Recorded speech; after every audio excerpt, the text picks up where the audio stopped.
నమస్తే, welcome to Andhraprabha. నేను Raghunandan. October 8న Russia అమెరికాతో ఒక తెగదెంపులు చేసుకుంది ప్లూటోనియం అగ్రిమెంట్ విషయంలో. సో, ఇది ఒక చిన్న అగ్రిమెంట్ అంటే ఏదో ఇద్దరు టై అప్ అయిన విషయాన్ని కట్ చేసుకున్నారు అన్నంత ఈజీ మాత్రం కాదండి ఇది. ఎందుకంటే ప్లూటోనియం అనేది ఆ ఎలిమెంట్ ఎలాంటి ఎలిమెంటు, దాని విషయంలో అగ్రిమెంట్‌ని తెంచేసుకోవడం, ఆ తెగదెంపులు చేసుకోవడం రష్యా ఇది దేనికి సంకేతం? ప్రపంచంలో రాబోయే వినాశనానికి దారితీసే పరిస్థితులు గూడా కొన్ని అగ్రిమెంట్స్ బద్దలు కొట్టుకున్న తర్వాతే జరుగుతాయి. మరి అలాంటి కీలకమైన అగ్రిమెంట్ బద్దలు ఆ అక్టోబర్ 8న జరిగిందా? రష్యా అదే పని చేసిందా? అండ్ దీనికి తోడు రష్యా ఒక పవర్‌ఫుల్ న్యూక్లియర్ క్రూయిజ్ మిజైల్ ఒకటి టెస్ట్ చేసింది. సో, ఇది గూడా దేనికి సంకేతం? మనం ఇవన్నీ ఓవరాల్‌గా మాట్లాడదాం. సో, చాలా కీలకమైన విషయం ఇది. మనతో పాటు విశ్లేషకులు ప్రసాద్ పేకేటి గారున్నారు. వారిని అడిగి దీనికి సంబంధించి పూర్తి వివరాలు తెలుసుకుందాం. ప్రసాద్ పేకేటి గారు, నమస్తే అండి. Welcome to Andhraprabha.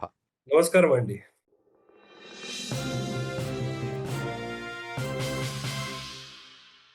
సార్, ఈ ప్లూటోనియం అగ్రిమెంట్ అనేది చూడ్డానికి సింపుల్‌గా కొట్టిపడేసుకున్నారు అన్నట్టుగా ఉన్నా, బట్ చాలా కీలకమైన విషయం ఇది.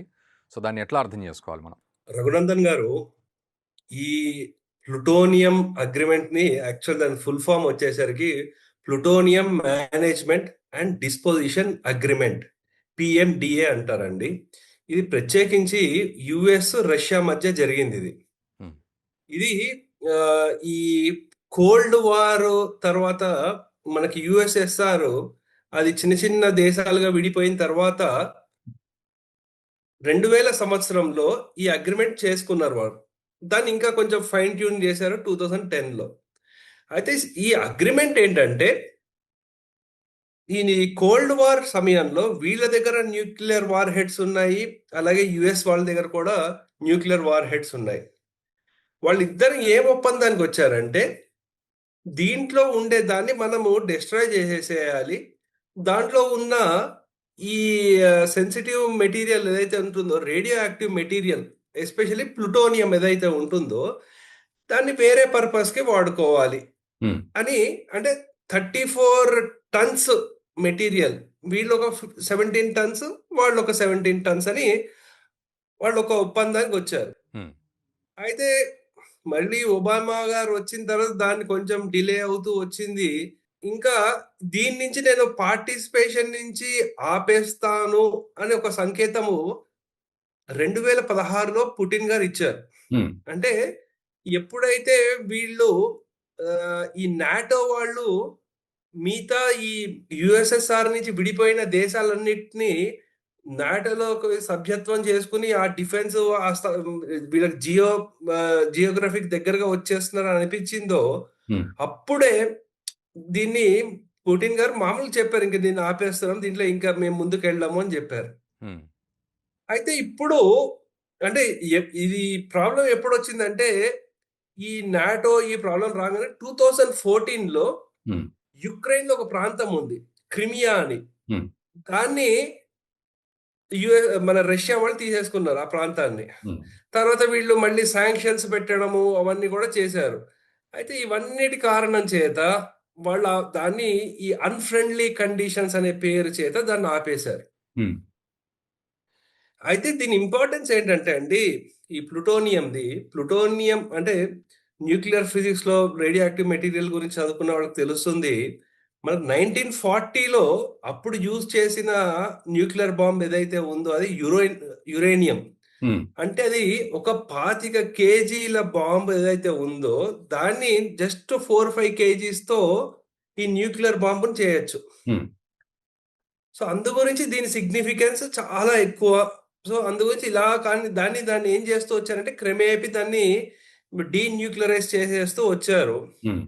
అయితే దీన్ని మనం చూసుకుంటే ఈ వార్ హెడ్స్‌కి దానికే కాకుండా ఇంకా చెప్పాలంటే, మనకి కొంచెము ఎనర్జీని ఈ న్యూక్లియర్ ఎనర్జీ దాని ద్వారా గాని, అంటే మనకి ఎలక్ట్రిసిటీ జనరేట్ చేయడము, ఇటువంటి వాటిలలో కూడా ఒక వేరియంట్ ఉంటుంది. హ్మ్. ఐసోటోప్ ఆఫ్ ప్లూటోనియం అంటారు.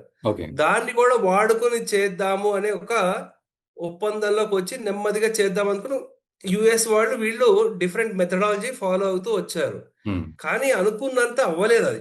ఉమ్, యుఎస్ఎస్ఆర్ ప్రస్తుతం రష్యా ఉమ్, 2 టన్ వరకే చేయగలిగింది. అమెరికా వాళ్ళు అది కూడా చేయలేదు. ఉమ్, రష్యా వాళ్ళు 3 టన్, అవును. వీళ్ళు ఇంకా తక్కువ చేశారు. ఉమ్, సో అందు గురించి ఏంటంటే వీళ్ళ మధ్య ఆ మ్యూచువల్ ట్రస్ట్ లేకుండా పోయింది. అంటే నమ్మకం, మనం ఒక అగ్రిమెంట్ చేసుకున్నాము, దానికి కట్టుబడి ఉండాలి ఉమ్, అని ఆ నమ్మకం లేకుండా అయిపోయింది. ఉమ్, అయితే ఇక్కడ మనం చూసుకుంటే మనకి ఆ, కొన్ని సంస్థలు ఎలా ఉన్నాయంటే ఇంటర్నేషనల్ అటామిక్ ఎనర్జీ ఏజెన్సీ వాళ్ళకి అసలు వీళ్ళు ఎలా చేస్తున్నారు అని మానిటరింగ్ చేసే రైట్స్ వాళ్ళకి ఇచ్చారు. ఉమ్, వాళ్ళు సరిగా చేయట్లేదు ఎప్పుడైతే యుఎస్ వీళ్ళ దీంతో వచ్చేసిందో. ఉమ్, అదైన తర్వాత ఇంకొక ఒప్పందం నుంచి కూడా ఎప్పుడైతే ఇలా పెరిగిపోతూ వచ్చిందో, ఇంకో ఒప్పందం నుంచి కూడా అంటే in intermediate range nuclear forces treaty అనేది కూడా 2019లో ఏదైతే ఉందో దాని నుంచి కూడా బయటికి వచ్చేసారు. అంటే చిన్న చిన్న డిస్టెన్స్ 5,000 లేక 500 5,000 కిలోమీటర్ మధ్యలో కొంచెము ఈ న్యూక్లియర్ దాన్ని పెట్టి మనం చేసే ఏదైతే ఉందో అది కూడా చెయ్యకూడదు అని ఒక ఒప్పందం వచ్చిన తర్వాత ఉమ్, దాని నుంచి కూడా బయటికి వచ్చేసారండి. ఓకే. ఇలా మనకి చూసుకుంటే అండి ఈ చాలా ఈ యుక్రెయిన్ వార్ ద్వారా ఉమ్, ఈ గ్లోబల్లీ ఇంకా ఎస్కలేట్ అయ్యే ఛాన్సెస్ ఉంది. అంటే మనం ఏదో దీన్ని జస్ట్ యుఎస్ లేకపోతే రష్యా మధ్య చూడకూడదు దీన్ని. ఓకే. ఎందుకంటే న్యూక్లియర్ నాన్ ప్రొలిఫరేషన్ ట్రీటీ ఏదైతే ఉందో దాంట్లో మిగతా సభ్యులు కూడా ఉన్నారు. ఉమ్, సో ఎప్పుడైతే వీళ్ళు ఇలా ఆపేయడము, ఈ ట్రీటీ నుంచి బయటకు వచ్చేస్తున్నామంటే ఇప్పుడు యుఎస్ రష్యాని అనుకోకూడదు కదా. ఇప్పుడు అలా చేయకూడదు అని జపాన్ వాడు లేకపోతే సౌత్ కొరియా, అవును. ఎందుకంటే వీళ్ళందరికీ కూడా భయం పట్టుకుంటుంది. నా పక్కన వాడికి న్యూక్లియర్ వెపన్స్ ఉన్నాయి, యుఎస్ అవును. వాడు ఇలా చేస్తున్నాడు, నేను కూడా ఇంకా డెవలప్ చేసుకోవాలి. టోటల్ అన్రెస్ట్‌కు ఆజ్యం పోసినట్టుగా అవుతది. ఆ! అదొకటి ప్రాబ్లమ్ ఒకటి ఉందండి. హ్మ్. సో అందు గురించి ఏంటంటే పుతిన్ గారు మనకి చూసుకుంటే ఈ మీరు చెప్పిన న్యూక్లియర్ మిజైల్ ఏదైతే ఉందో 14,000 కిలోమీటర్లు అవును. అదొక టెస్ట్ చేశారు. హ్మ్. ఎప్పుడైతే మన ఈయన ట్రంప్ ఆ డీలు అవన్నీ ఈ వర్కౌట్ అవ్వట్లేదు. హ్మ్.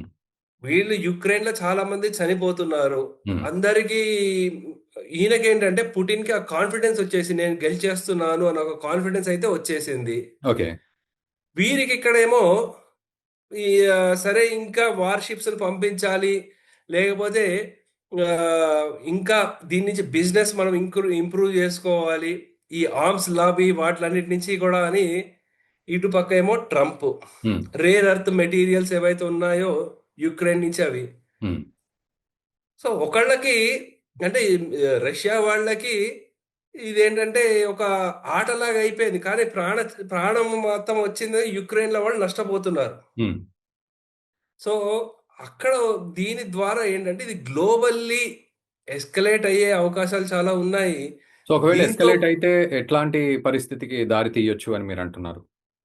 అంటే గ్లోబల్లీ ఎస్కలేట్ అవుతే ఏమవుతుందంటే అండి, ఇప్పుడు ఈయన న్యూక్లియర్ వెపన్స్ చూపించి భయపెట్టిస్తున్నాడు. హ్మ్. వాళ్ళేమో ఇంకా డ్రోన్స్ అవన్నీ తీసుకొచ్చి వీళ్ళ రిఫైనరీల మీద వాళ్ళు అటాక్ చేస్తున్నారు. హ్మ్. అంటే రష్యాకి మెయిన్ సోర్స్ ఇప్పుడు వచ్చేసరికి ఇన్కమ్ అంతా ఆయిల్. హ్మ్. ఎస్పెషల్లీ చైనా, ఇండియా నుంచి వస్తోంది. హ్మ్. ఆ సప్లై లైన్స్ కట్ చేయడం ద్వారా హ్మ్. రష్యా వాళ్ళకి ఆర్థిక ఇబ్బందుల్లో వాళ్ళని పడేసి ఎలాగైనా వాళ్ళని మాట వినేటట్టు చేద్దామని వీళ్ళు ప్రయత్నం చేస్తుంటే ఓకే. ఇతను న్యూక్లియర్ వెపన్స్ నా దగ్గర ఉన్నాయి, దీంతో నేను ఏమైనా చేయగలను అని ఈయన ఒక కార్డు ఒకటి పట్టుకున్నారు వాళ్ళని భయపెట్టించడానికి. ఓకే. సో వీళ్ళిద్దరు ఇలా ఉంటే మరి మిగతా దేశాలన్నిటి కూడా హ్మ్. మా పరిస్థితి ఏంటి అనే ఉద్దేశంతో వాళ్ళు కూడా ఇంకా ఆర్మ్స్ పెంచేసుకుని న్యూక్లియర్ ఆర్మ్స్ పెంచేసుకునే అవకాశం చాలా కనిపిస్తోంది okay. Raghunandan Rao. Okay. So అది మనం ఇంకా వేచి చూడాలి. దాని ద్వారా ఏంటంటే ఒకవేళ ఇంకేమైనా అవుతుందా? లేకపోతే ఇంకొక 3, 4 నెలల్లో ఒకళ్ళనొకళ్ళు భయపెట్టించుకొని వీళ్ళకి ఇంకా ఇంగ్లీష్‌లో ఏంటంటే బెటర్ సెన్స్ ప్రివేల్స్ అంటారు. ఓకే. సో అలా ఏమైనా కొంచెం బాబు మనం అందరం కలిసి ఉంటే బాగుంటుంది, శాంతియుతంగా ఉంటే బాగుంటుంది అని ఒక సద్బుద్ధి కలిగి హ్మ్. కొంచెం ఈ టెన్షన్‌లను తగ్గిస్తారనేది మనం వేచి చూడాలండి. ఓకే. సో, ఫైనల్‌గా సార్ ఇప్పుడు మీరన్న ప్రకారం ఈ టెన్షన్‌లు తగ్గడము అనే పరిస్థితి కంటే గూడా ఇప్పుడు ప్లూటోనియం ఈ అగ్రీమెంట్స్ అయిపోయాక, ఇప్పుడు ఈ మీరన్న ఈ మిసైల్ టెస్ట్ తర్వాత అమెరికా దీన్ని చూస్తూ ఊరుకునే పరిస్థితి అయితే ఎట్లాగూ ఉండదు. అండ్ మీరన్నట్టు ఇతర దేశాలు గూడా న్యూక్లియర్ వాటి మీదకి కొంత అగ్రెసివ్‌గా వెళ్ళే పరిస్థితులుంటాయి. సో, ఇది న్యూట్రల్‌గా ఉన్న దేశాల్ని గూడా అలర్ట్ చేసే సిట్యుయేషన్ ఇక్కడ కనబడుతోంది. సో, ఈ లెక్కన చూస్తే రాబోయే రోజుల్లో అమెరికా గూడా రష్యా కారణంగా కొంత ఇటువంటి ప్రలోభానికి లొంగి అంటే తలొంగి ఇంకా ఏదైనా న్యూక్లియర్‌గా బలపడే అవకాశాలు వెతికే ప్రయత్నం చేస్తుందా? నాటో గూడా దీని మీద రెస్పాండ్ అయ్యే అవకాశాలు కనబడుతున్నాయి గాబట్టి, సో, ఇది పూర్తిగా ఒక సిట్యుయేషన్ మారడానికి సినేరియో అంటే ఒక స్టెప్పింగ్ స్టోన్‌గా ఏమైనా ఉందా? అనే అనుమానం నాకు కలుగుతోంది. మీరేమంటారు? ఫైనల్‌గా ఒక కంక్లూజన్. ఆల్రెడీ ఉందా అంటే ఆల్రెడీ ఆ ప్రయత్నాల్లో ఉండే ఉంటారు. ఆ ఓకే. న్యూస్ ఎప్పుడు మనకు బయటికి రాదది. హ్మ్. సో, అందు గురించి ఆ న్యూక్లియర్ అంతా వెళ్ళకుండా ఆగాలి అని మనం అందరం కోరుకోవాలి. హ్మ్. సో, వెళ్తే అది ఏంటంటే మళ్ళీ ఇంకొక పెద్ద వార్‌కి దారి తీస్తుందనే భయాలున్నాయి. ఓకే. అది ఎంతవరకు డిలే అయితే అంత మంచిది. హ్మ్. సో, కానీ ఇప్పుడు మనకు చూస్తున్న ఇప్పుడు గ్లోబల్ టెన్షన్‌లో చూసుకుంటే అన్ని చోట్ల ఉన్నాయి టెన్షన్. ఒక్క చోట అని కాదు. హ్మ్. అక్రాస్ ద గ్లోబ్ ప్రాబ్లమ్స్ ఉన్నాయి. సో, అందు గురించి కాకుండా ఉండాలి అని మనం అందరము ఆ దేవుడిని దండం పెట్టుకోవాలి అంతే. Right sir. Thank you very much Prasad Baikhati గారు. Thank you very much. ఓకేనండి. ఉంటామండి. యాహ్! నమస్తే. సో, వ్యూవర్స్ అది పరిస్థితి. మొత్తానికి కొంత అగ్రెసివ్‌గా సిట్యుయేషన్స్ మనకు ప్రపంచ పటంలో కనబడుతున్నాయి. బట్ ఈరోజు ఈ ప్లూటోనియం అగ్రీమెంట్ రష్యా రద్దు చేసుకున్న తర్వాత కొంత దుందుడుకుగా రష్యా ముందుకెళ్లే ప్రయత్నంలో అయితే ఖచ్చితంగా ఉంది. మరి దీన్ని అమెరికా ఎలా కట్టడి చేస్తుంది? ఆల్రెడీ శాంక్షన్స్ విధించింది మళ్ళీ కొత్తగా. సో, 55% ఆఫ్ ఆహ్, ఈ టాక్స్‌ల విషయంలో, టారిఫ్స్ విషయంలో గూడా కొంత ఆ ప్రభావం కనబడుతోంది. సో, ఈ నేపథ్యంలో మరి రాబోయే రోజుల్లో రష్యాను అడ్డుకునే ప్రయత్నం అమెరికా ఏ విధంగా చేస్తుంది అనేది మీరు ఒక్కసారి కామెంట్ చేయండి. వీడియోని మీ మిత్రులకు కూడా షేర్ చేయండి. Thank you very much.